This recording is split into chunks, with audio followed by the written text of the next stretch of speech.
Hi, this is Darren from OldDogCoaching.com, and today I want to have a quick little discussion about the importance of recovery. It may surprise some people that the actual gains we make from our training loads happen not during the actual training, but when we are recovering. Recovery is one of the most overlooked and misunderstood aspects of training. Do not fool yourself. You need to do the work. There are no shortcuts or magic pills. Gains happen over consistent training. I'm sorry, there is no reap without the sow. If you're not taking responsibility for your own training and recovery, then you're neglecting an important component of performance. The work, i.e. the training, is a stimulus that leads to the physiological adaptations.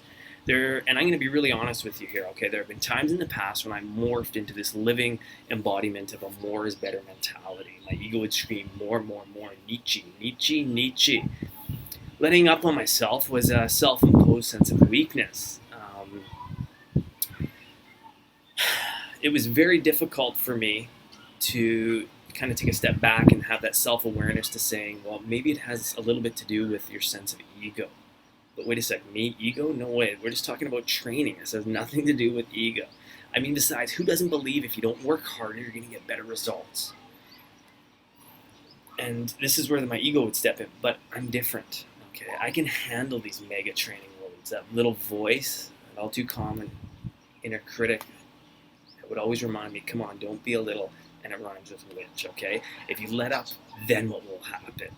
Notice this nice little hatchet job I was doing on myself, an internal sense of insecurity that was afraid to let go and trust the process. Squeeze harder, work harder, tighten that control.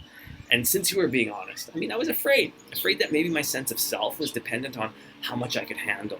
Okay, never mind that it was at times unable to absorb my training loads. Never mind that at times I ignored the warning signs of overreaching, lack of sleep, irritability, a decrease in performance.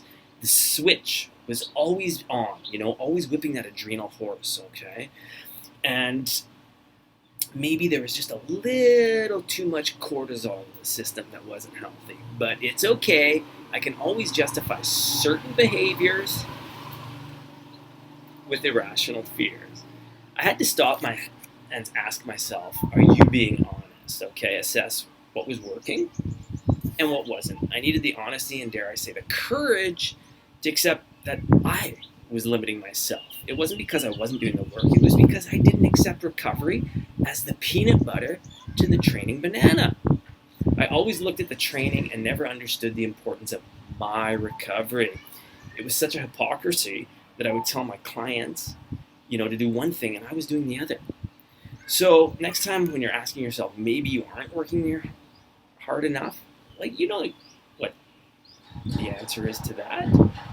What are you doing? And this is my question. What are you doing to enhance your recovery process? What are you doing to ensure you that what doesn't kill you does indeed make you stronger? For some great tips on enhancing your recovery, check out the article, link below, OldDogCoaching.com. The article will be titled, Maybe Nietzsche Was Right.